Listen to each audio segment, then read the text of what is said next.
Hay muchas personas, Pastor Salomón, que cuando se habla del rapto tienen este mal concepto, estás metiendo miedo. ¿Por qué esa manera de pensar, Pastor Salomón? Bueno, esto es importante. Mire, cuando se habla de el rapto de la iglesia, no se está metiendo miedo, sino que las personas de por sí ya tienen miedo cuando se toca esos temas porque no tienen una seguridad. El miedo no lo produce la enseñanza bíblica, el miedo lo produce la ignorancia de la enseñanza bíblica, porque cuando tú estás a ciega, mira, la enseñanza es luz y siempre que estás en tiniebla, generalmente las tinieblas producen temor porque es su ámbito. Entonces, cuando no se conoce la luz bíblica, la gente vive bajo temores, bajo miedo. Y cuando se prende la luz y entonces los temores desaparecen porque entonces estás viendo claramente dónde están los objetos. De pronto, pues no sé a quiénes les pasó, pero yo cuando era niño, de pronto se iba la luz y me daba temor, parecía que habían manos agarrándome o cosas así, o animales, ¿no? Pero ya a tantito viene la luz, estamos felices porque estamos viendo con seguridad en dónde estamos caminando, en dónde nos arrinconamos, en dónde estamos parados y podemos vislumbrar varios metros hacia adelante y eso nos da cierta seguridad. Así que la palabra viene a quitar esos temores. Pero cuando una persona escucha esto y se queda con los temores, quiere decir que no recibió la palabra. Porque una persona cuando recibe la palabra, recibe la paz de Dios, la seguridad de Dios. Ya su futuro no es incierto, sino que tiene con claridad cuál es su rumbo. Ahora, hay otro tema que allá surge con respecto a esto que estás platicando, Jesse, porque algunos dicen, mira, tú estás espantando a la gente, pero ojalá fuera así en parte. ¿Por qué? Porque Noé predicaba como una advertencia, era parte de la responsabilidad que tenía Noé. Ustedes saben que cuando hay pues un ministro de seguridad, de, no sé, aquí bomberos o otro que está encargado de la seguridad, aquí son frecuentes los huracanes y todo esto, ¿no? Si este encargado no avisa a la población porque piensa, no les voy a decir que viene un huracán, porque aunque ya tengo todos los elementos, tengo toda la información, pero no se lo voy a dar a conocer a la gente, porque la gente se va a atemorizar. Es que con la información, el cómo lo transmites y también el hecho de cómo va a responder la gente ya depende también de cada persona. ¿Por qué? Porque esa información es responsabilidad. Pero imagínate que el encargado de dar esta información no lo hace porque se va a espantar la gente cuando venga el desastre y los agarra a todos desapercibidos. Nadie amarró sus láminas, nadie aseguró sus puertas, nadie.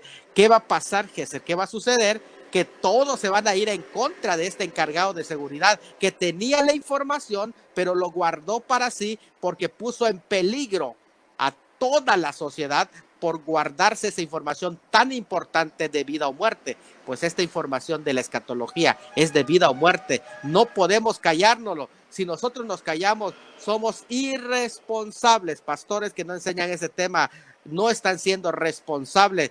Además, que toda la escritura es inspirada por Dios, no solamente una parte. La escatología también fue inspirada por Dios y dijo Pablo, no cesé de predicarle todo el consejo de Dios. Cuando dice todo, es que incluye los temas de escatología. Gesser, adelante. Adelante, mi hermano Gesser. Eso quiere decir, Pastor, que hay bastante, como dijo el profeta Oseas, ¿no? Mi pueblo se pierde por falta de conocimiento. Y es una gran verdad que al desconocer las escrituras cometemos errores y fallas. Y al escuchar también predicadores que no predican completamente la verdad es un problema. Y si hay una iglesia que no predica que Cristo viene, eso preocupa, ¿no? Hay una gran preocupación porque la iglesia no, de aquí a un tiempo ya no hablaba de que Cristo viene. Es correcto, pero Gesser también lleva consigo un grande peligro, y el peligro es precisamente que los agarre por sorpresa, porque acuérdate que es lo que dice, que no vaya a ser que ese día les sorprenda como ladrón.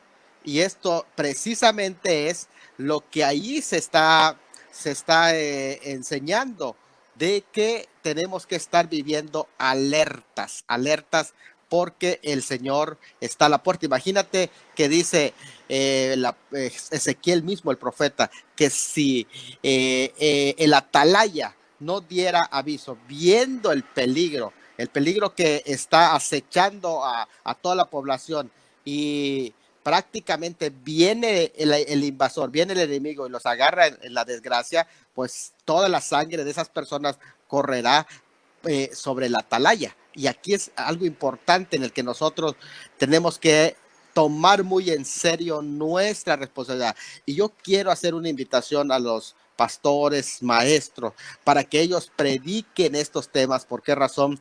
Porque hay gente que no tiene la preparación y están saliendo a decir a través de redes sociales, y que la gente ya sabe que ve una publicación en redes sociales que está llena de mucho contenido emotivo, que está lleno de cuestiones que atraen con mensaje superficial, pero de poca profundidad bíblica, y lo comparten porque la gente es flojita para estudiar, para quedarse sentado a estudiar la palabra de Dios. Es un poco flojita la gente para estudiar. Entonces es importante que se tome con seriedad y que ellos compartan, que salgan a compartir la palabra, porque de pronto he escuchado a través de las transmisiones de algunas personas que están en redes sociales que el rapto es un invento, que el rapto lo inventó Darby, porque no conocen a profundidad ni siquiera la patrística, porque hay todo un andamiaje histórico de cómo fue reenfatizado, sistematizado. Es una palabra muy importante, no dice inventado, y los enfoques que se le dio. Cuando nosotros hablamos de la sistematización de una doctrina, estamos hablando que se sentaron los teólogos para investigar si es correcto, si es verdad, y cuando ellos por fin se dan cuenta que es verdad, hacen la sistematización de toda esa doctrina, y entonces la van enseñando. Esa sistematización no quiere decir invento. No, es como cuando tú estás haciendo un mensaje que tú no te sabías ese mensaje, pero de ese texto te sentaste, hiciste exégesis del texto y luego te sorprendes. Mira qué es lo que Dios le está diciendo en este pasaje. No es que tú te lo estás inventando, es que tú no lo habías estudiado, habías descuidado esa doctrina, y el hecho de que la iglesia por mucho tiempo no le dio mucho énfasis a esa doctrina del rapto no quiere decir de que no existía Gesser, sino quiere decir que no lo enfocaban porque estaban ocupados cada tiempo tuvo su énfasis de necesidad. Cuando estaban atacando la doctrina de Cristo, la naturaleza de Cristo, pues allí toda la doctrina se sistematizó sobre la cristología. Cuando atacaron la cuestión del pecado en el hombre, toda la doctrina se centró en la antropología. Cuando empezaron a atacar la salvación por fe en la época de los reformadores, ellos sistematizaron la soteriología, entonces, es decir, de la salvación por fe. Entonces, vean que cuando llegó el momento, el turno le tocó a sistematizar la escatología, pues los teólogos también cristianos se sentaron e indagaron acerca de ese tema. No quiere decir que se lo inventaron y se lo sacaron de la manga, eso no es así, que ser. Hay todo un andamiaje histórico desde la enseñanza apostólica hasta la patrística y todo el periodo cuando va resurgiendo esta historia del tema por ejemplo, del tema que estamos tratando durante 24 lecciones, que es el tema del rapto de la iglesia. Adelante, Gesser. Vi hace unos días atrás, hace un día, el 17 esta semana, en estos días fue que usted subió 2 publicaciones, ¿no? Sobre la patrística, sobre el tema del arrebatamiento. 2 hombres que influyeron de repente en la época de los padres de la iglesia fue Irineo de León, ¿no? Y correcto. Cecilio Cipriano, ¿no? Tasio Cecilio Cipriano.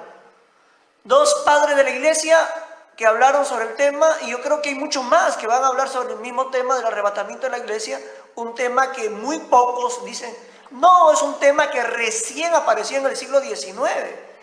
Imagínense, ayer, cuando estábamos en el programa, hubo un amigo católico, ¿no?, que dijo, no, ese tema es del siglo XIX, aparece recién en el siglo XIX. ¿Por qué siempre este prejuicio, Pastor Salomón? Muy bien. Hay un prejuicio, ¿no? Sí, sí hay un prejuicio, pero también muchos de esa es tomado de la apología viciada, la apología maliciosa de dos líneas. La primera línea, para los que no lo sabían, precisamente el hecho de que se habla que fue un jesuita quien introdujo el tema del rapto dentro de la doctrina de la iglesia, es un prejuicio que popularizó un apologista adventista de hace 2 siglos, es decir, estamos hablando de un personaje que se llamó Leroy Fromm. Leroy Fromm fue el que inventa el hecho de que es adventista, él es un apologista adventista, y Leroy Fromm dijo que fue un complot que arma la Iglesia Católica para infiltrar a la Iglesia Evangélica, y que a través precisamente de la CUNSA fue introducido esta enseñanza. Ese cuento se lo han tragado varias organizaciones, fíjate, y me llama la atención porque es un cuento, es un cuento que se han sacado la manga, porque este apologista no citó a los padres de la iglesia. Y por ejemplo, yo ayer compartí, porque me vino de recuerdo, de hace 5 años había yo publicado algún documento sobre este tema. No fueron los únicos, pero yo también había citado, por ejemplo, a Efraín el Sirio, que es uno de los también padres de la iglesia, y son citados estos personajes, Efraín el Sirio, como uno de los personajes que un teólogo de la iglesia primitiva, incluso de la iglesia de Oriente, la iglesia bizantina estamos hablando, y este personaje Efraín de Nisbi, que estamos hablando del año 306 al 373, él dijo estas palabras, fíjate, y esto lo cita en su libro aquel prolífico autor Grant Jeffrey. Cita esta parte donde él dice Efraín el Nisbi, porque todos los santos y elegidos de Dios están reunidos antes de la tribulación que ha de venir, y son llevados al Señor antes que vean la confusión que llenará el mundo. Imagínate, estamos hablando del siglo III. O sea, ¿qué es lo que me está diciendo? Me está diciendo que estos personajes están repitiendo sin dedicarse a investigar si es o no es verdad lo que están leyendo de estos personajes. Y me llama la atención que lo toman, fíjate, lo toman prestado grupos como son, y los voy a decir porque los he escuchado, reformados lo toman prestado de Leroy Fromm, que es un adventista, apologistas católicos lo toman prestado también de ellos, y hacen toda una cuestión como si fuera una conspiración. Ahora, fíjate, si hablamos de Victorino de Petau, estamos hablando de un prácticamente de un padre de la iglesia que fue martirizado en el 300. Y Victorino de Petau, en su exégesis, porque es conocido como un gran exégeta de la iglesia occidental, que generalmente tenemos que entender que tanto Occidente como Oriente hubieron gente que realmente fueron de sana doctrina, pero este personaje, en su comentario sobre Apocalipsis voluminoso, en un manuscrito Vaticano Codex, precisamente Victorino de Petau es citado, este mártir es citado en el versículo 6:14 de Apocalipsis, y el 11:3, el 15:1 y el 16:14 hace las siguientes declaraciones en su cita. Estoy hablando del siglo III con Victorino de Petau. Imagínate, él dice en 6:14, el comentario de 6:14, porque el cielo será enrollado. Quiere decir que que la iglesia será quitada, dice. Fíjate, antes de la gran tribulación. Luego en Apocalipsis 11:3 dice, es decir, 3 años y 6 meses, estos harán 42 meses. Por lo tanto, la predicación es de 3 años y 6 meses y el reino del anticristo otro tanto. En el 15:1, porque la ira de Dios siempre golpea al pueblo obstinado con 7 plagas, es decir, perfectamente como se dice en Levítico, y estas 7 plagas serán para el último tiempo, cuando la iglesia haya sido quitada de en medio. Miren nada más que dice este personaje, y en su comentario de Apocalipsis 16:14, Victorino de Petau, al cual los mismos católicos respetan, fíjate, porque es antes del surgimiento de la Iglesia Católica, Victorino de Petau. Aquí yo aclaro, la Iglesia Católica no había surgido cuando este personaje estaba escribiendo esto, porque la Iglesia Católica surge en el siglo IV y este personaje fue martirizado en el 304 después de Cristo. Entonces fíjate, en el 16:14 dice, porque el cielo será enrollado, quiere decir que la iglesia será quitada, y sugiere que la última persecución, todos los hombres partirán de sus lugares, es decir, los buenos serán quitados, buscando evitar la persecución. ¿No qué interesante es esto? Y así podríamos dar muchas citas. Entonces quiere decir que hay un desconocimiento, simplemente van repitiendo sin indagar el contenido de lo que ellos han repetido. Y podría yo citarles a muchos otros más, desde Morgan Edwards, Pierre Poiret y otros más que son mucho antes de Darby, mucho antes de la Kunza. Fíjate. Incluso hay un escritor Matter, no Matthew Henry Matter, que él habla del rapto todavía antes de la Kunza. Y con justa razón la Kunza fue expulsado de la orden de los jesuitas y fue perseguido y asesinado también por el romanismo. ¿Por qué? Por la misma situación. Bueno, que es oscuro porque nadie sabe quién lo asesinó, pero desde luego que incluso para publicar sus libros se tuvo que cambiar de nombre por la persecución que la Iglesia Católica le hizo, y ahora para que digan que la Iglesia Católica lo contrata para infiltrar al cristianismo, pues ya estamos rayando en lo absurdo. Pero bueno, pues son temas que se pueden tocar también con mucha calma, Gesser. Adelante. No, claro, pastor, es muy bueno, son preguntas ping-pong como siempre hacemos. Ya vamos a iniciar ya esta ponencia. El tema del día de hoy, el tema número 16, sube acá basado en Apocalipsis 4:1. Hermanos y amigos que nos están viendo, usted puede comentarnos. Saludamos a todos los hermanos desde ya que se están uniendo a esta transmisión. Saludo a mi hermano y fiel seguidor, mi hermano Miguel Moreno. Saludamos al siervo del Señor, el pastor Miguel Moreno, que Amén. Siempre nos acompaña. Un abrazo. Saludamos también a mi hermana Margot, que también es fiel oyente de este programa, mi hermano Tony Valadez, Nicolás Pérez Sánchez, que nos ve desde Chiapas, México, la gente de México, siempre presente, de diferentes partes del mundo.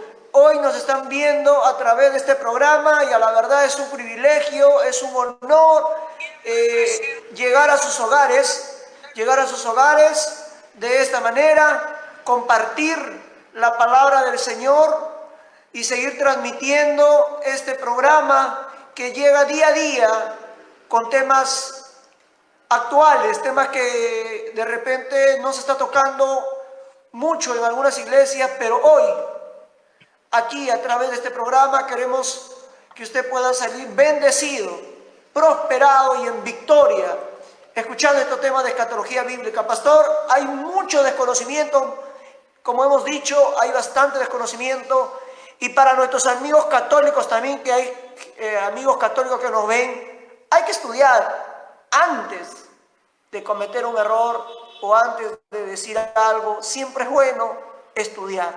¿Por qué? Para no cometer errores garrafales. Así es. Entonces vamos a orar para iniciar ya este programa, esta ponencia del día de hoy. Padre Celestial, te damos gracias. Usa a tu siervo, Pastor Salomón, como nunca lo hayas usado. Padre, ayúdalo, fortalécelo, guíalo en esta noche. para que pueda traer, Señor, esta enseñanza del día de hoy y que sea de bendición para nuestros hermanos y hermanas que nos están viendo en las diferentes partes del mundo. Gracias, Señor. Amén y amén. Saludamos también a mi hermano Ezequiel Novelo desde Yucatán, México. Saludamos a todos nuestros hermanos. Le mandan muchos saludos, Pastor Salomón. Gracias, y vamos para lecturar la palabra del Señor, Apocalipsis, último libro de la Biblia, el libro de Apocalipsis o el libro de las revelaciones, capítulo 4, versículo 1. Apocalipsis, capítulo 4, versículo 1. Usted ya lo encontró, gloria a Dios por ello, y si no lo encontró, misericordia, hermano. Vamos a lecturar la palabra del Señor y dice de la siguiente manera: después de esto miré y he aquí una puerta abierta en el cielo, y la primera voz que oí como de trompeta, hablando conmigo, dijo: sube acá y yo te mostraré las cosas que sucederán después de estas. Vamos a leer una vez más. Después de esto miré y he aquí una puerta abierta en el cielo, y la primera voz que oí como de trompeta, hablando conmigo, dijo: sube acá y yo te mostraré las cosas que sucederán después de estas. Pastor Salomón, con usted el día de hoy esta ponencia a través de este programa Torre Fuerte. Amén. Gracias, Jesús. Bueno, pues vamos a estar explicando Apocalipsis capítulo 4, versículo 1. Para eso nosotros tenemos que aprender a hacer la exégesis, acercarnos al texto, porque muchas ocasiones no sabemos estudiar la Biblia, sino que buscamos los pasajes y hacemos saltos exegéticos. ¿Qué quiere decir eso? Explicativos, de tal manera que vamos tomando un pasaje aquí, otro pasaje allá, y vamos como come el maíz la gallina, picando aquí, picando allá, y no aterrizamos. Y de pronto pasa esto de que queremos buscar frases en la Biblia y a veces nos desgastamos. A ver, muéstrame dónde está en la Biblia la palabra rapto, pero en tu traducción no, porque a veces tenemos una traducción en español y es posible que en tu traducción en español no esté, pero no solamente existe el español. Y no solamente existe la Reina Valera, y no solamente existe la nueva versión, bueno, existen muchísimas versiones, y es por eso que nosotros tenemos que, si tú no conoces el idioma original, en este caso del Nuevo Testamento, que es el griego principalmente, bueno, pues no vas a descubrir muchas palabras. La palabra del Señor tiene que verse desde lo que enseña en forma sistemática, y el estudio sistemático quiere decir lo que el Salmo 119 dice: la suma de tu palabra es verdad. Eso es importante. Estoy dando esto de la hermenéutica, que ya lo he mencionado en algún tiempo, porque de pronto nosotros queremos muéstrame.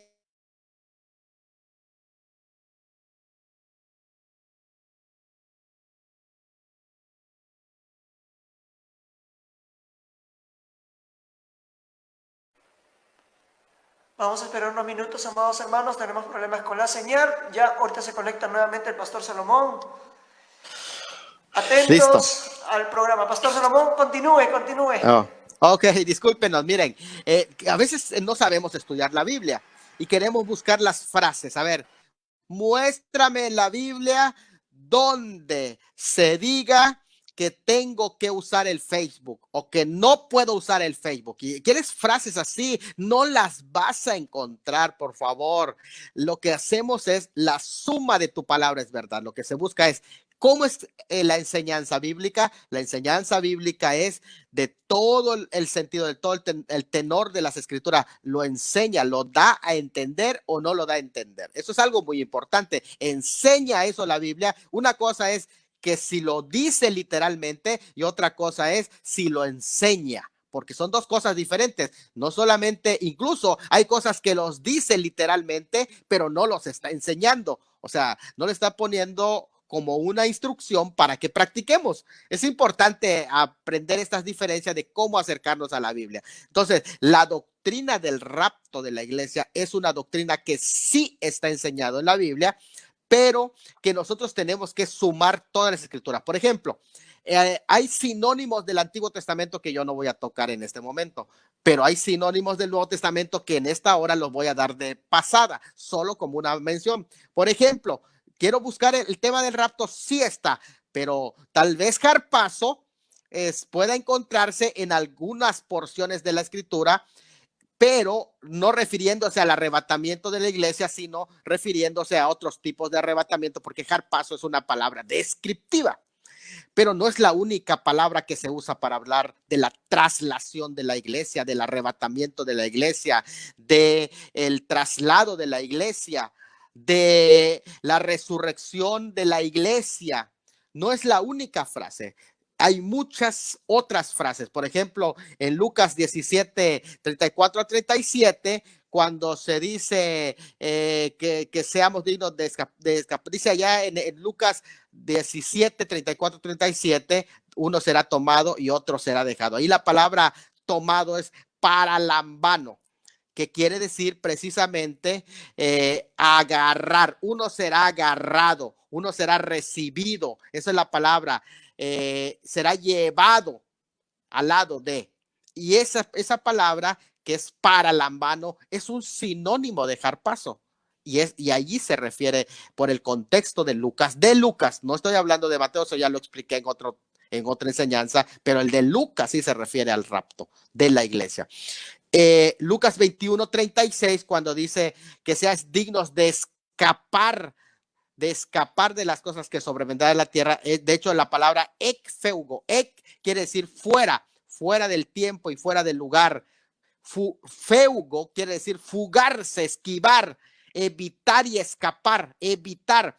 Oren para que sean quitados fuera de ese lugar, fuera de ese contexto y escapen, sean desterrados, es la palabra ekfeugo. Note bien, esa es la palabra para el arrebatamiento también en Lucas. En Juan 14:3 también lo he explicado en otra ocasión cuando se usa la palabra paralemsomai, que dice os tomaré a mí mismo, y esta es una palabra que lo expliqué con lujo de detalle porque es una palabra que tiene que ver con una palabra casera, es decir, una palabra que se relaciona con boda, cuando el novio tomaba a la novia y esa cargaba a la novia. Y eso es interesante, en ese sentido lo expliqué cuando hablé de Juan 14, y esa palabra que ahí es paralemsomai, que precisamente lo usa también Mateo cuando habla de que María estaba desposada y entonces le dijeron a José, no temas en tomar a María por tu mujer, en tomar, y se usa la palabra paralensomai, y eso es lo que aparece en Juan 14, cuando dice, vendré otra vez y os tomaré a mí mismo, porque es una palabra prácticamente del matrimonio. Y es interesante, también se usa la palabra que soso, de donde viene la palabra salvación, no siempre se utiliza para hablar de la salvación espiritual, pero en ocasiones se utiliza para hablar del arrebatamiento de la iglesia y salvos de la ira. No de la ira, escuche esto, no de la ira que es el infierno solamente, sino que incluso de la ira escatológica. Cuando hablamos de la ira escatológica es la ira que viene, porque si tú dices, es que la ira que viene es el infierno, estás diciendo que no existe el infierno ahora, sino que el infierno todavía viene. Es interesante, sin embargo, que la escritura cuando habla de la ira escatológica está diciendo que prácticamente se está refiriendo a la salvación, soso, seremos salvos, soso, y esa palabra soso quiere decir salvar, liberar, proteger, preservar y hacer misericordia. Así que eso es interesante, aparece también en 1 Tesalonicenses 1:10 y 5:9, textos que yo en otras ocasiones ya he explicado, ¿verdad? Pues ustedes pueden ver ahí los programas que ya tenemos en la página, y también creo que los vamos a editar y subir, si nos da tiempo, a la página de Instrucción Teológica también, para que se puedan reproducir. Pero miren, Efesios 4, 8 al 9 usa una palabra que habla precisamente de que prácticamente dice: por lo cual, subiendo a lo alto, llevó cautiva la cautividad y dio dones a los hombres. Subir, esa palabra subir, que es anabaino, también es un sinónimo de un arrebatamiento en Efesios 4. Pero cuando se habla en 1 Tesalonicenses 1:10, que se dice, utiliza el término que nos librará, giromai, nos librará, habla precisamente de nos sacará, nos rescatará. Esa es la palabra que se utiliza, giromai, que es en 1:10 de 1 de Tesalonicenses. También hay otra palabra que es en Apocalipsis 3:10, que es muy conocido: por cuanto has guardado la palabra de mi paciencia, yo también te guardaré, tereo, te guardaré de. Y tereo, guardar, quiere decir, te guardaré que no sufras ningún daño, ninguna pérdida. Te voy a mantener en custodia, es la palabra tereo, mantenerte en custodia, y te voy a conservar. Pero el término, es decir, fuera, cuando dice te guardaré de la hora, no es lo mismo te guardaré en la hora, sino de la hora de la prueba. Y todavía el que vamos a ver, que es la palabra que vamos a analizar, que está en Apocalipsis 4:1, aunque no solamente allá aparece esta palabra en 2 veces más en Apocalipsis. El del 4:1, cuando dice sube acá, es una palabra que es sinónima del arrebatamiento, y en Apocalipsis se usa para el arrebatamiento 3 veces, y lo voy a probar. Anabaino, cuando dice sube, aná en el griego es arriba, es lo que significa aná. Y vaino prácticamente está hablando de resucitar, incluso se usa para subir, para venir, para sacar. Esa es la palabra abaino, porque es sacado de ese contexto. Ana arriba, y basis o vaino, que se traduce en caminar o ir arriba. Ir arriba es vaine. Entonces es interesante que juntos esta palabra está hablando del arrebatamiento y lo está describiendo. O sea, que este arrebatamiento que está en 4:1 que leíste, precisamente es un tipo del arrebatamiento de la iglesia, incluso la ubicación en donde está. Después de esto, una voz como de trompeta que dijo sube acá. Yo voy a explicarlo con detalle, de hecho con la palabra después de esto, lo voy a explicar con detalle en un momento más, pero primero voy a dar el contexto. Pero note bien que sucede después de que es descrita las 7 iglesias. O sea, cuando le dice sube acá, es ya la historia de la iglesia sobre la tierra ha sido descrita, y ahora pasa a otro plano de descripción. Este anabaino también es usado en 7:2, si ustedes quieren buscar Apocalipsis 7:2, donde es un ángel que voló al volar el ángel, y en 8:4 también al subir el humo del incienso. Cuando dice que un ángel voló, es anabaino, voló. Quiere decir que ahí se utiliza para que menciona que el ángel se puso en la posición de arriba en 7:2, y en 8:4 cuando el humo del incienso subía, la palabra que se usa también es anabaino. Interesante, siempre se utiliza como subir, anabaino.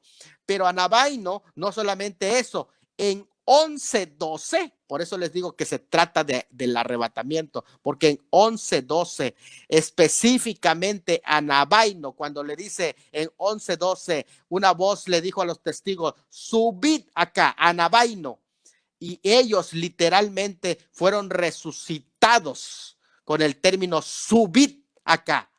Note bien, entonces estamos hablando del arrebatamiento de esos 2 testigos. Oyeron una gran voz del cielo que les decía, subid acá, y subieron al cielo en una nube, y sus enemigos lo vieron.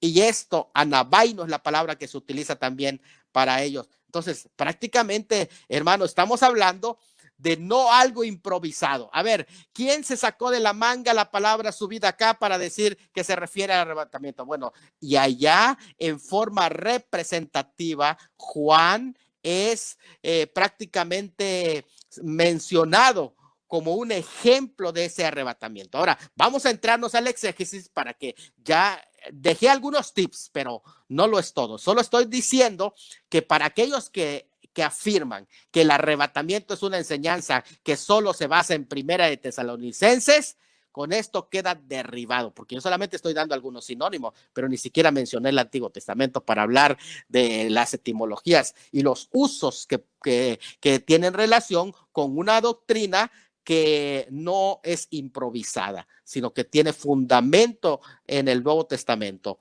y antecedentes incluso en el Antiguo Testamento. Muy bien, comenzamos el día de ayer.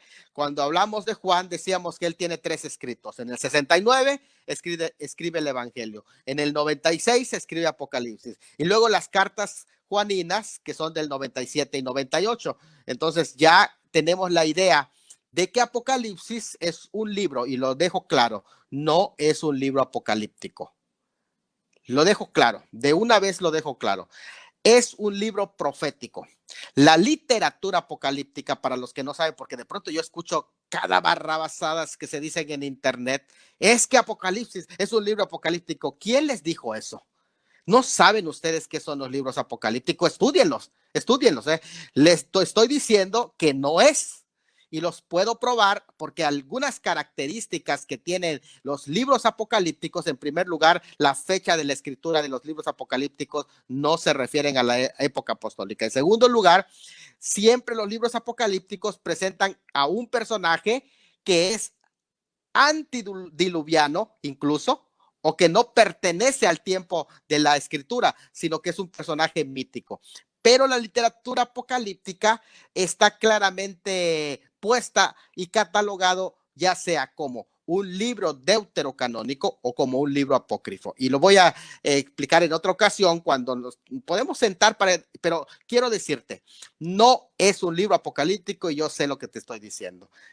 Solo que en este momento no tengo el tiempo para desarrollarte este tema porque me va a consumir todo el tiempo. Ustedes saben que aquí el tiempo es oro. Miren, hemos hablado de que Juan hizo los escritos, 3 tipos de escritos: evangelios, en donde él enfatiza la salvación; epístolas, donde habla de la santificación; y Apocalipsis, donde enfatiza la glorificación. En otras palabras, pues prácticamente el evangelio de Juan es la historia pasada de Cristo. La epístola de Juan es la experiencia presente de los creyentes y el Apocalipsis es la esperanza futura. O sea, que en el evangelio de Juan está diciendo Cristo murió por nosotros. En las epístolas de Juan está diciendo Cristo vive en nosotros. Y en el Apocalipsis está diciendo Cristo viene por nosotros. Note bien que son 3 diferentes escrituras de Juan. Entonces es importante. En Juan, el evangelio de Juan, el verbo se hizo carne. En las epístolas de Juan, el verbo es hecho real en nosotros. Y en el Apocalipsis, el verbo viene como un conquistador. Entonces, todos los temas están allá, contenidos correctamente. Entonces, no voy a detallar mucho este tema, pero sí decirles que el Apocalipsis es escrito con una mentalidad de un escritor que es hebreo. En ese sentido, cuando tú estudias el Apocalipsis, vas a entender que está diseñado en forma de menorá en 7 partes, como una menorá. Y cada una de las partes que se mencionan, 7 iglesias, 7 sellos, 7 trompetas, 7 señales, 7 copas, que se mencionan 7 victorias y 7 maravillas del fin de la historia. Entonces, ¿ves cómo está diseñado de una manera como si fuera un menorá? Y en este momento es importante entenderlo. Así que para que tengamos una idea breve, yo rápidamente te voy a dar primero un breve bosquejo para que entiendas lo que es Apocalipsis. Y mira, se te va a quedar rápidamente. En este breve bosquejo, en primer lugar, el capítulo 1 te habla del Cristo glorificado. Los capítulos 2, 3, 4 y 5, incluidos lo que leímos el versículo 4, habla de la iglesia. Capítulos 2, 3, 4 y 5 habla de la iglesia y ahorita te lo voy a explicar. O sea, la iglesia la describe en dos partes. Los capítulos 2 al 3, la iglesia en la tierra. Y los capítulos 4 al 5, la iglesia en el cielo. Fíjate interesante eso, la iglesia está descrita en los capítulos 2 al 5. Del capítulo 2 al 3, la iglesia en la tierra, y del capítulo 4 al 5, la iglesia en el cielo. Hasta ahí terminó de hablar de la iglesia. Luego, del capítulo 6 al 19, describe la semana 70 de Daniel, que es la gran tribulación, del capítulo 6 al 19. ¿Ya te diste cuenta? Entonces, capítulo 1, Cristo glorificado. Capítulo 2 al 5, la iglesia en la tierra y en el cielo. Y luego, del capítulo 6 al 19, la semana 70, que son 7 sellos, 7 trompetas, 7 truenos, 7 copas, ¿verdad? Y del capítulo 20 en adelante, del 20 al 22, el milenio y la eternidad. El milenio y la eternidad. Así de sencillo. Ya dividiste Apocalipsis. Con eso se te queda todo el panorama. Y realmente yo tengo una explicación más detallada de cómo están intercalados, porque hay intercalaciones, hay paréntesis que van a describirse paso a paso. Primeramente, las series del libro de Apocalipsis, cuando se describe, por ejemplo, ya el periodo de la semana 70, la ira del Cordero. La semana 70 es la ira del Cordero, que son del capítulo 6 al 19. Es la semana 70 y es la ira del Cordero. Y estos se dividen siempre en una lista del primer castigo, que son los sellos, el segundo castigo, que son las trompetas, y el tercer castigo, que son las copas. Eso es algo muy, pero muy sencillo de entender. De hecho, cada serie se divide en 4, hay un paréntesis, hay 2 más, una inserción y un último. Son 7. Así se va dividiendo todas y cada una de las series, de tal manera que la semana 70, que es la ira del Cordero, tiene el mismo formato. Yo se los puedo facilitar también para que lo vayan entendiendo de cómo contiene paréntesis e inserciones. Así que vamos a regresar para que así ya podamos ir captando, ¿verdad? Vamos a buscar un pasaje en donde se nos enseña la estructura del libro de Apocalipsis, y es precisamente Apocalipsis 1, versículo 19. Apocalipsis 1, 19. Ahí se nos describe la estructura del libro de Apocalipsis y el drama que tiene que ver con todos los siglos. ¿Cuál es esa estructura que se nos presenta ya? Dice, escribe las cosas que has visto, número 1. Las cosas que son, número 2.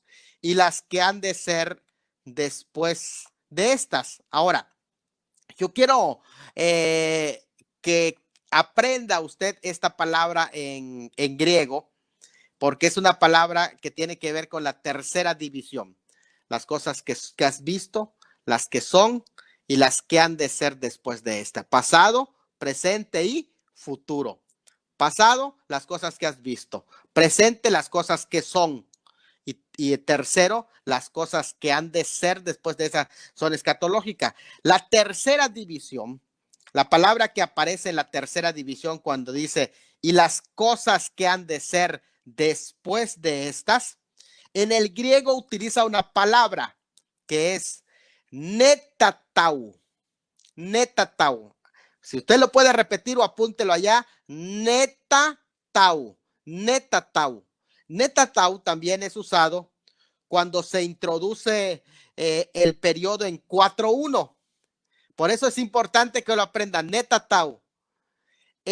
Cuando habla de las cosas que has visto, ¿qué es lo que había visto? Bueno, lo que había visto estaba en el capítulo 1.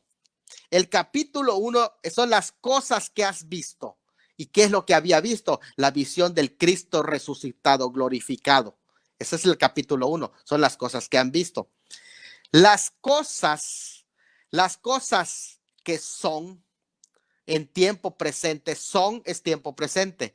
Y allá son los capítulos 2 y 3 que tiene que ver con la historia de la iglesia sobre la tierra. La iglesia sobre la tierra son las cosas que son.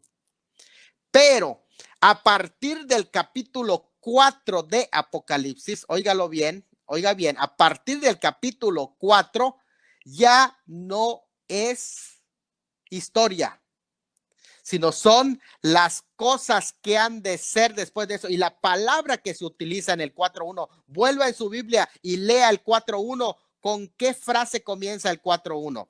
La palabra que aparece en 4.1 es esta: después de esto, sorpréndete. El libro de Apocalipsis está bien dividido. Lo que te está diciendo es, ojo, esta es la tercera división del libro.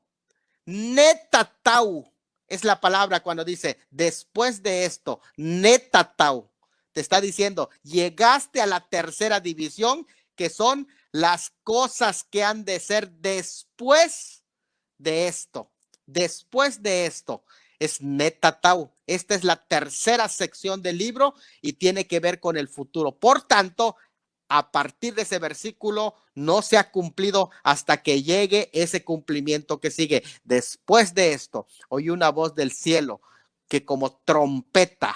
Es interesante la palabra que parece una voz como de trompeta, porque se relaciona también con Tesalonicense, voz de trompeta. Y dice allá, y una voz como de trompeta me dijo, anabaino, sube acá, que es la palabra que se utiliza para el rapto. Así que vamos a ver algo interesante si queremos ir profundizando y queremos también pues sacarle jugo, ¿verdad? Más que nada sacarle jugo a esta enseñanza, pero vamos a analizarlo paso a paso. Miren, para que más o menos tengamos en la visión del capítulo 1, se ve al Hijo del Hombre glorificado que nos lleva, después de que se ve la visión de Cristo glorificado, esa visión del Cristo glorificado lleva a la narración de la redacción de las cartas a las iglesias. ¿Por qué? Porque ese Cristo glorificado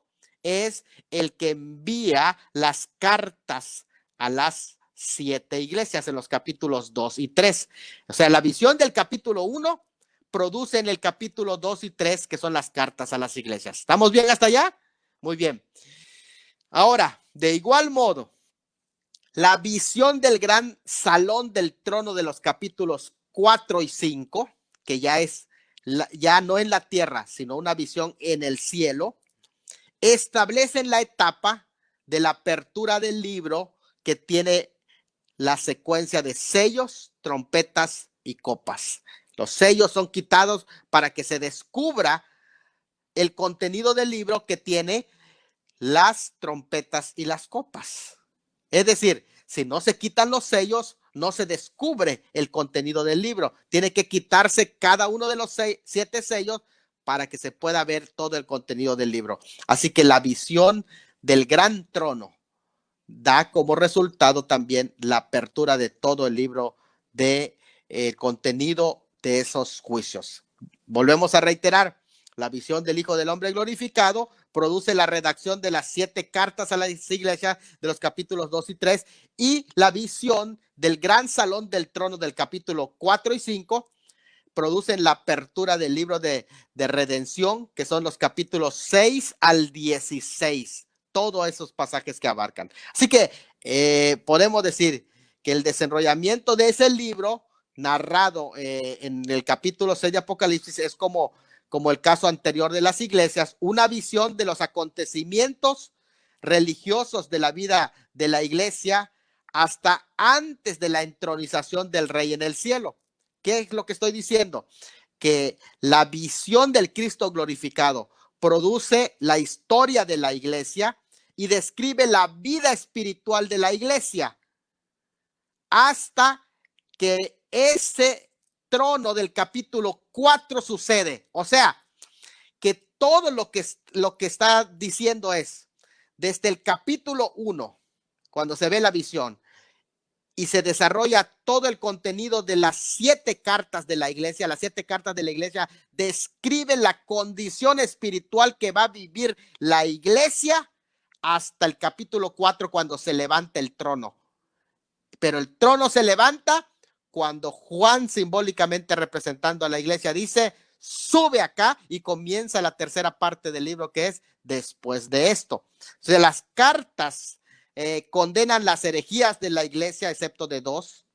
Y esta sección que estamos ya por entrar, del capítulo 4 en adelante, condena la violencia, la oposición, la opresión y la persecución de los impíos sobre el pueblo santo, que es Israel. Todo eso se va a desarrollar en el contenido de los libros. Así que es importante que así lo entendamos. Y eso sucede cuando se dice sube acá, inmediatamente hay una ceremonia de entronización, y en esa ceremonia de entronización prácticamente se lee el contenido del pergamino, que es el decreto sellado de ese juez, el decreto sellado que proporciona la autoridad precisamente para que este líder, que va a ser el rey, pueda tener en su mano ese documento y se pueda anunciar a todos que él es el rey. Así que aquí hay una diferencia entre 2 mensajes. El mensaje a las 7 iglesias, que es de los capítulos 2 y 3, y el mensaje que contiene el rollo que se le entrega al Cordero, que abarca todo el periodo del capítulo 6 hasta el capítulo 19. Ya vamos entendiendo, son 2 mensajes que por allá están presentes. El mensaje de las 7 iglesias: Cristo aparece como fiel y soberano pastor de las iglesias, y el contenido de este mensaje corresponde al estado anterior de la iglesia en sus relaciones con Cristo. Pero en la visión de los 7 sellos, lo que se hace del capítulo 6 al 19 proporciona la historia que es previa al establecimiento del reinado literal de Cristo. No se dice nada de la iglesia sobre la tierra, sino que se describe cómo son los hombres de ese último imperio mundial, y está hablándose prácticamente de cómo va ese rey a entronizarse y a establecer su reino sobre la tierra. Entonces, hasta allí necesitamos entender bien cada uno de estas partes. ¿Qué es entonces el libro de Apocalipsis?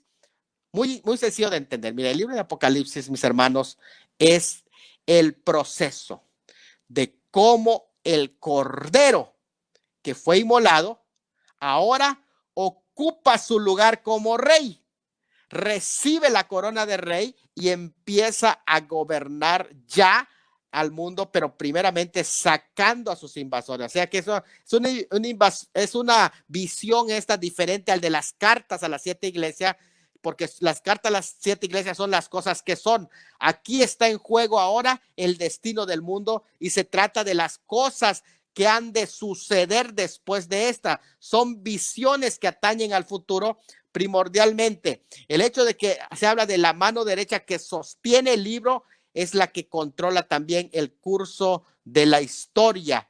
Es el que es digno de abrir y desatar los sellos. Así que hasta aquí hemos visto esta estructura del libro de Apocalipsis. Ahora, el resumen entonces de todo el libro es: capítulo 1, Cristo glorificado; capítulos 2 y 3, la iglesia en la tierra; prácticamente capítulos 4 y 5, los redimidos en el cielo, porque cuando dice sube acá, ya los redimidos quedan allá en el cielo, en el capítulo 4 y en el capítulo 5, y lo podemos enfatizar en unos momentos más. Podemos demostrar que están ya los redimidos en el cielo. Los capítulos siguientes aparecen el juicio y testimonio del derecho legal, que es prácticamente el capítulo 4, y el capítulo 6 al 18, la semana 70, el 19, la segunda venida, el capítulo 20, el reino milenial, capítulo 21 y 22, el reino eterno. Así que con esto damos ya un resumen de lo que es prácticamente esta primera parte de la enseñanza del día de hoy. Así que pues, abrimos Gesser, abrimos el espacio, Gesser, para poder hacer las preguntas y pues vamos a hacer las preguntas si hay dentro de los hermanos que están participando y después continuamos de nuevo. Vamos a volver a enfatizar este tema. Yo creo que van a entender perfectamente lo que es el tema sube acá como otro de los sinónimos de el arrebatamiento de la iglesia. Adelante, Gesser, con las preguntas. Pastor Salomón, yo había leído el libro de Elvis Carballosa, su material, su libro, su comentario de Apocalipsis. Él tiene hay dos conceptos sobre este texto, ¿no? O ese texto cuando él lo explica. Uno de ellos es que hay un punto de vista de que habla de que ahí está hablando del arrebatamiento.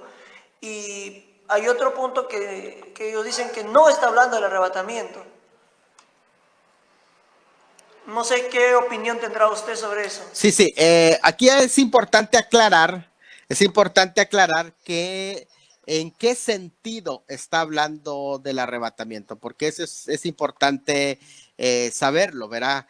Pero aquí el sentido que estamos nosotros usando para decir que 4.1 está refiriéndose al arrebatamiento es en el sentido de tipo, En realidad, el sube acá es una orden que Dios le da a Juan para llevarlo. Fíjate qué interesante es esto porque termina la visión en la tierra. ¿Dónde estaba Juan cuando recibe las visiones y las visiones para las iglesias? Está en la tierra. Y ahora va a continuar viendo a la iglesia, pero para que vea la iglesia qué ha pasado con la iglesia, necesita él ser arrebatado. Y cuando es arrebatado, entonces puede ver a los redimidos allá en el cielo. O sea, esta es una visión que para que pueda continuar viendo a la iglesia, tiene que ser llevado hacia el cielo. Y de hecho, es interesante de cómo es Apocalipsis, porque Apocalipsis, Juan es llevado al cielo, regresado a la tierra, llevado a un espacio para que vea, y bueno, es llevado a varios sitios donde ve esta visión vista. Es formidable el Apocalipsis porque está puesto en varios ángulos, mirando varios aspectos de lo que está pasando, de los que están en el cielo y de los que están en la tierra, de los que han muerto incluso, por ejemplo, en el 6:9, y esto es algo muy interesante. Entonces, el arrebatamiento que aquí se ve es correcto si se usa como un tipo. El arrebatamiento de Juan viene a ser un tipo del arrebatamiento de la iglesia porque sigue a la historia de las 7 iglesias y precede a la apertura de los sellos y marcando así el inicio de la ira venidera. Por lo tanto, si es así, note bien, esto es importante, si es así, esta figura Juan podía tomarse como el punto de partida. ¿Por qué razón? Porque si él quería ver dónde se encontraba la iglesia momentos antes de que se desaten los sellos, fue llevado al cielo. Quiere decir que los redimidos ya estaban en el cielo. Y lo vamos a ver un poquito más a detalle cuando entremos en esta próxima sección, que no va a tardar. Así que les aseguro que va a ser de grande bendición. Entonces es importante saber en qué sentido es una figura del arrebatamiento, solo como tipo. Pastor Salomón, acá hay una pregunta. Un hermano que pregunta, quiere saber si los 24 ancianos que habla Apocalipsis 4 sí, miren, representan a la vamos iglesia. Primeramente a ubicar a la iglesia. Recuerden que dije algo interesante, que la visión de las 7 iglesias surgen de la visión, las cartas de las 7 iglesias surgen de la visión del Cristo glorificado, que es el capítulo 1. Vamos al capítulo 1. Y quiero que ubiquemos a la iglesia primeramente. Una vez que nosotros ubiquemos a la iglesia, Vamos a ver quiénes son esos 24 ancianos. Dale, vamos entonces en el capítulo 1, acompáñenme al capítulo 1, versículos 4, 5 y 6. Dice así: Juan a las 7 iglesias que están en Asia, estoy sobre la tierra, gracia y paz a vosotros, del que es, del que era y ha de venir, y a los 7 espíritus que están delante de su trono, y de Jesucristo, testigo fiel, primogénito de los muertos, el soberano de los reyes de la tierra, al que nos amó y nos lavó de nuestros pecados con su sangre, porque son seres humanos los que pueden ser perdonados y lavados con su sangre. Esa es la iglesia. Y nos hizo, en realidad el versículo 6 no lo voy a comentar como tal, pero sí decir que ahí la traducción, de acuerdo a la exégesis del texto, de la traducción es: nos hizo un reino de sacerdotes para Dios. No reyes y sacerdotes, no, es un reino de sacerdotes nos hizo para Dios su Padre, y a él sea la gloria y el imperio por los siglos de los siglos. Amén. Muy bien, ahora vamos al capítulo que es el capítulo 4, para que podamos ver quiénes son estos 24 ancianos. Y posteriormente, pues en el capítulo 5, desde luego que también va a darnos una enseñanza grande respecto a esta temática, verá, que estamos aquí hablando, que estamos aquí mencionando. Vamos a ver qué dice el capítulo 4. A ver si tenemos aquí el capítulo 2, capítulo 3 y capítulo 4. Vamos a ver. Versículo, pastor, si no yo lo leo. Sí, vamos a ver el capítulo 4 y vamos a ver dónde están los 24 ancianos, que está el versículo 10. Amén. Los 24 ancianos se postran, sí, el versículo 10. Adelante, Jesús. Y dice: los 24 ancianos se postran delante del que está sentado en el trono y adoran al que vive por los siglos de los siglos, y echan sus coronas delante del trono diciendo: Señor, digno eres de recibir la gloria y la honra y el poder, porque tú creaste todas las cosas y por tu voluntad existen y fueron creados. Muy bien, los 24 ancianos, en primer lugar, recuerden que allá ellos tiran sus coronas. No pueden ser ángeles, como yo veo muchos comentaristas muy reconocidos que mencionan que son ángeles, pero no pueden ser ángeles porque no se menciona en la Biblia a ningún ángel que sea coronado. Es interesante esto, ¿eh? Incluso la palabra corona, que dice que arrojan sus coronas, no es la palabra diadema como una corona real, sino es una corona estéfanos. Estéfanos es una corona de recompensa, que es de guirnalda y que se le da a los vencedores. En los Juegos Olímpicos se les daba a los vencedores, era una recompensa. Quiere decir que ellos recibieron esas coronas como recompensa, y generalmente se entiende que las 24 ancianos representan 24 órdenes sacerdotales. Por eso dice: nos hicieron para nuestro Dios reyes y sacerdotes. En el capítulo 5, vamos al capítulo 5, vamos a leer el versículo 8 en adelante. Dice: cuando hubo tomado, si quieres leerlo igual, cuando hubo tomado el libro. Sí. Y cuando hubo tomado el libro, los 4 seres vivientes y los 24 ancianos se postraron delante del Cordero. Todos tenían arpas y copas de oro llenas de incienso, que son las oraciones de los santos. Y cantaban un nuevo cántico diciendo: digno eres de tomar el libro y de abrir sus sellos, porque tú fuiste inmolado y con tu sangre nos has redimido para Dios de Muy todo bien, un linaje alto hasta y allá. lengua. Allá, ahorita vamos a continuar leyendo, pero nos has redimido. Recuerda que en el capítulo 1 también habla de que esa iglesia fue redimida con su sangre. Ahora, no habla de redención de los ángeles, sino que aquí se está refiriendo que fueron redimidos. Los 24 ancianos cantan el cántico de que con tu sangre nos has redimido, y por lo tanto, si son gente redimida de sus pecados, tienen que ser humanos. Eso es algo muy importante. Incluso enfatiza de dónde nos ha redimido, de todo linaje, lengua.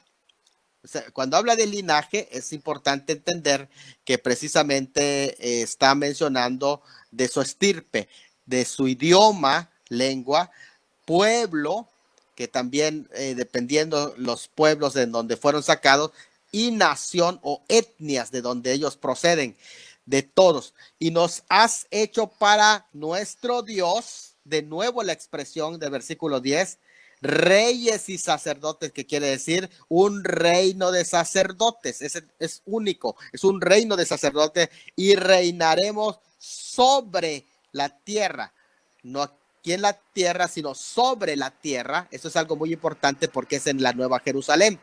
Y esto es algo muy importante, lo que allí se está diciendo, porque se está mencionando de gente que ha sido redimida. Ahora, esto también es muy necesario que lo entendamos. ¿Por qué? Porque cuando se entiende las 24 órdenes sacerdotales que se dividían para administrar el incienso y el culto a Dios en el templo de Jerusalén, esas 24 órdenes se giraban cada 6 meses, daban su tour todos. ¿Y cómo es que se hacía?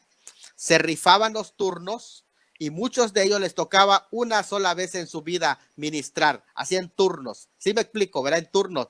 Que se acuerdan ustedes que le tocó una vez al papá de Juan el Bautista, una vez nada más, y le tocó en ese turno. Y así es como a veces se sacan aproximaciones de la fecha del nacimiento de Cristo. Bueno, surgen 2 veces las órdenes. De las 24 órdenes que había, cada una de las personas que entraban a administrar eran completamente diferentes cada semana. Eso es algo impresionante, ¿no?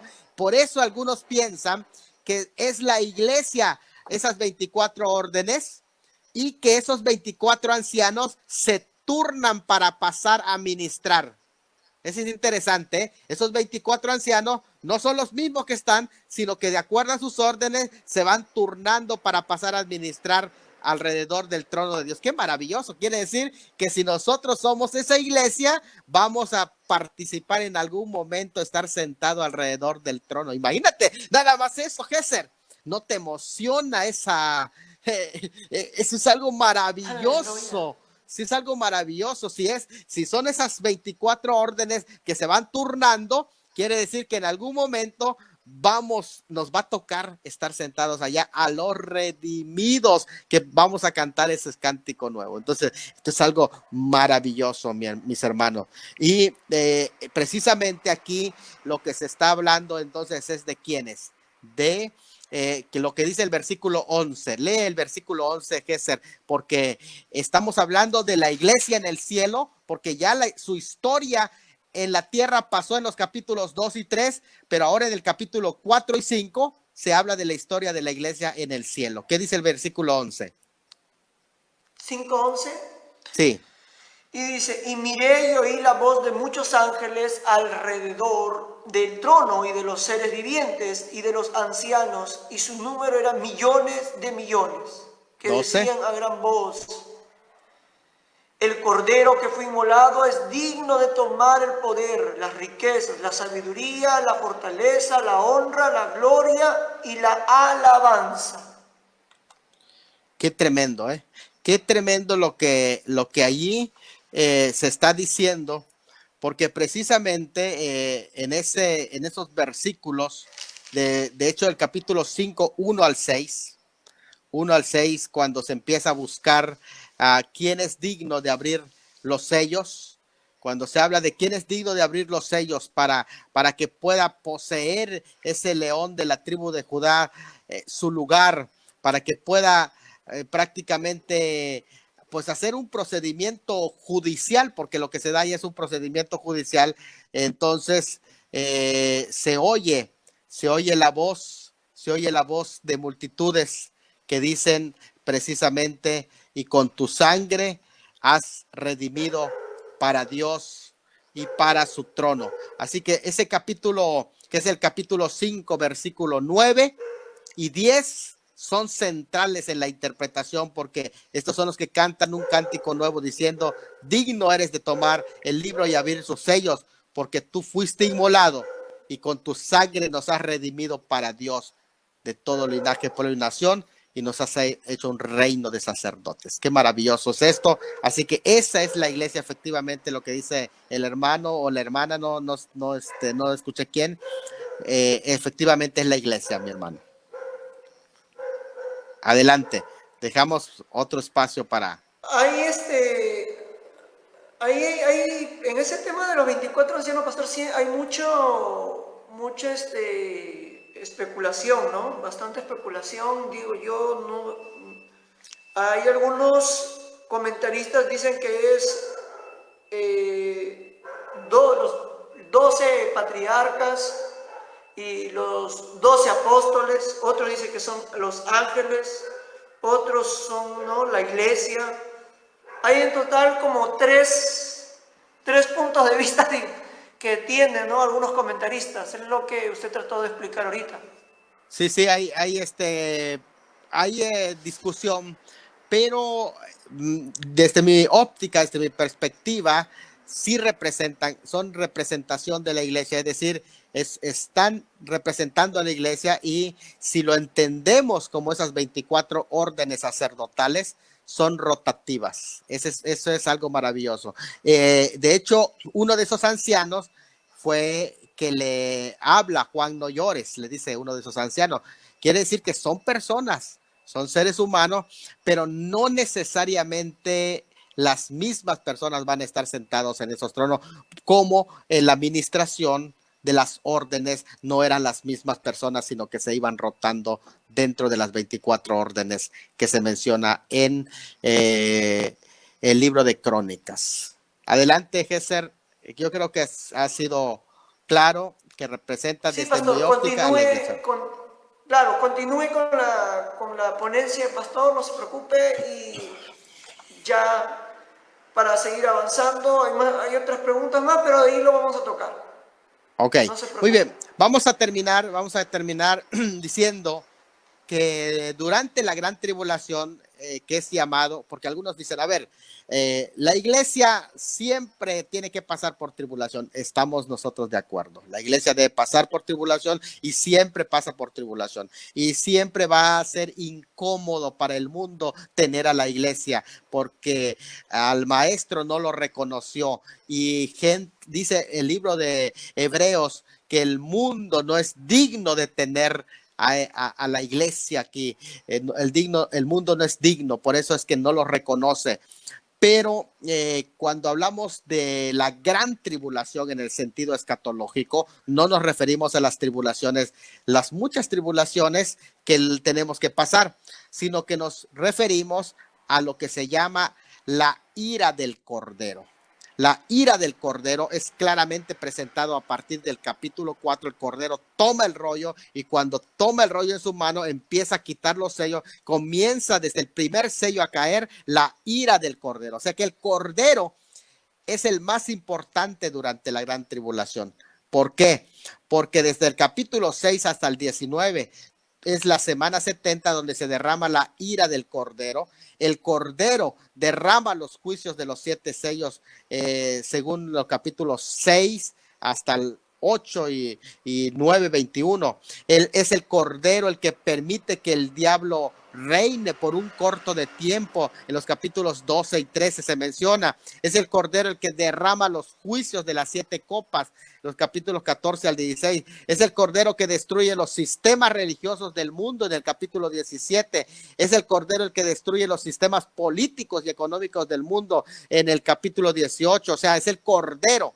Es el Cordero el que derrota a los pecadores y a Satán en Armagedón en el capítulo 19. Es el Cordero el que condena al infierno, al anticristo y al falso profeta en el capítulo 19, versículo 20. Así que el principal personaje que está presente, y cuando digo la palabra presente, lo digo bien, no equivocado. Estoy hablando de la parusia. La palabra parusia quiere decir presencia. Es la presencia del Cordero la que se nota, la parusía activa del Cordero en el periodo de la gran tribulación. O sea, escuchen esto, La parusía del Cordero, por lo tanto, la presencia del Cordero comienza desde el capítulo 4.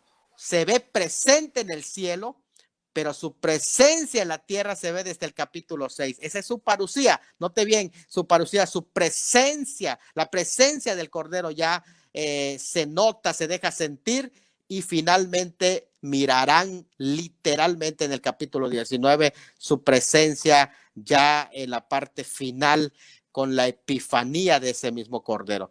Así que es algo muy interesante. Fíjese lo que allí se desarrolla, porque hay una parte que es la palabra ven y mira, que es la palabra erkou.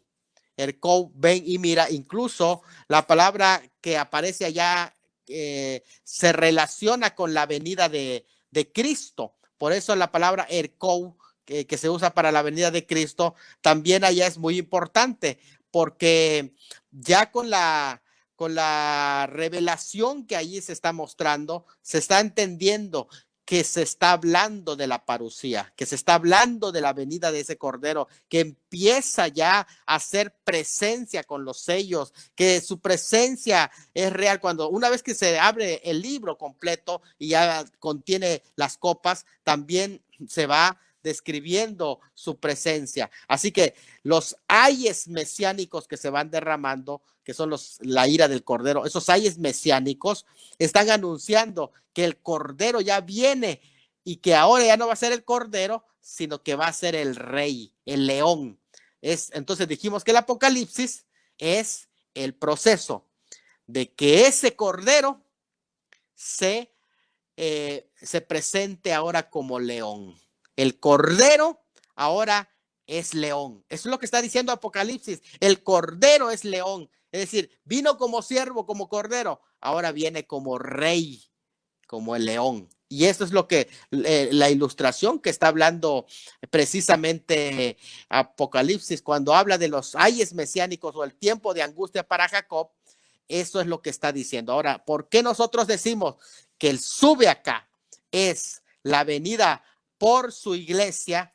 Porque finalmente la iglesia no aparece del capítulo 6 al 18. ¿Por qué? Porque todos esos capítulos van describiendo lo que está pasando en la tierra, y la iglesia no aparece como una moradora de la tierra, sino como una moradora del cielo. Por eso dice, alegraos cielos y los que moran en ello. ¿Por quiénes son los que moran en ello? No solamente los ángeles, sino que ya está la iglesia también allá en los cielos alegrándose. Eso es interesante. Y en el capítulo 19 ya aparece la iglesia viniendo, la iglesia ya triunfante, pero viene como la esposa del Cordero, ya viene casada y viene a celebrar la fiesta, la cena de las bodas del Cordero aquí sobre la tierra. ¿Y en qué momento se fue? Si decimos que es la iglesia la que está viniendo, díganme ustedes en qué momento se fue. ¿Dónde se fue? Si no en este capítulo, que es el capítulo 4. Entonces yo creo que con esta descripción que hemos dado, pues prácticamente queda muy claro que aquí se trata precisamente del arrebatamiento de la iglesia. El sube acá es el arrebatamiento de la iglesia. Bueno, pues adelante, Gesser. Yo creo que con esto doy por terminado esta exposición, y si hay alguna pregunta se puede hacer y podemos ir ya aterrizando. Acá hay una pregunta de mi hermana Maxi Urrutia. Dice, Pastor Salomón Tuyú, muy buenas noches, bendiciones. Tengo una pregunta. ¿Quiénes son los 144,000 sellados? Muy bien. Bueno, pues allá el tema de los 144,000 saludos. Primero a la hermana Maxi Urrutia desde Cozumel. Queremos decirle que pues estamos contentos de poder escuchar su participación, y este tema de los 144,000 es un tema amplio, pero también es un tema muy claro en las escrituras. Allá en el capítulo 7 de Apocalipsis se presentan dos grupos de mártires de la gran tribulación. Bueno, no exactamente mártires, sino salvos de la tribulación. Unos que van a ser mártires y otros no. Los 144,000 son del pueblo de Israel, de las 12 tribus de Israel, es muy claro. Y luego hay una multitud que ellos sí son mártires, que son de toda tribu, lengua y nación. Entonces encontramos dos multitudes. La primera multitud, que son los que son sellados en las frentes, los siervos de Dios, que son los israelitas judíos que pertenecen al periodo de la gran tribulación y que van a predicar el evangelio del reino durante ese periodo de tiempo. Aparecen con sus tribus, 12,000 de cada tribu, de cada una de las tribus de Israel, que van a ser los que van a ejercer un ministerio activo durante el periodo de la gran tribulación. Así que son judíos y, como dijimos, recuerden, a partir del capítulo 4 se refiere a las cosas del futuro. Quiere decir que esas cosas todavía no acontecen. Por lo tanto, se refieren al periodo de la gran tribulación y ellos son salvados antes de que comience a derramarse los sellos de la ira del Cordero. ¿Por qué razón? Lo entendemos porque el 7:1 dice que le dicen al ángel: detén los 4 vientos o los juicios hasta que sean sellados en sus frentes los siervos de nuestro Dios. El sello que se les hace es un sello de protección para que no los puedan tocar, para que sobrevivan al periodo de la gran tribulación y para que finalmente ellos reinen con Cristo durante el reino milenial que se va a establecer sobre la tierra luego de la gran tribulación. Saludos, mi hermana, espero que haya sido claro. Representan o son de las 12 tribus de Israel, judíos literalmente. Saludos.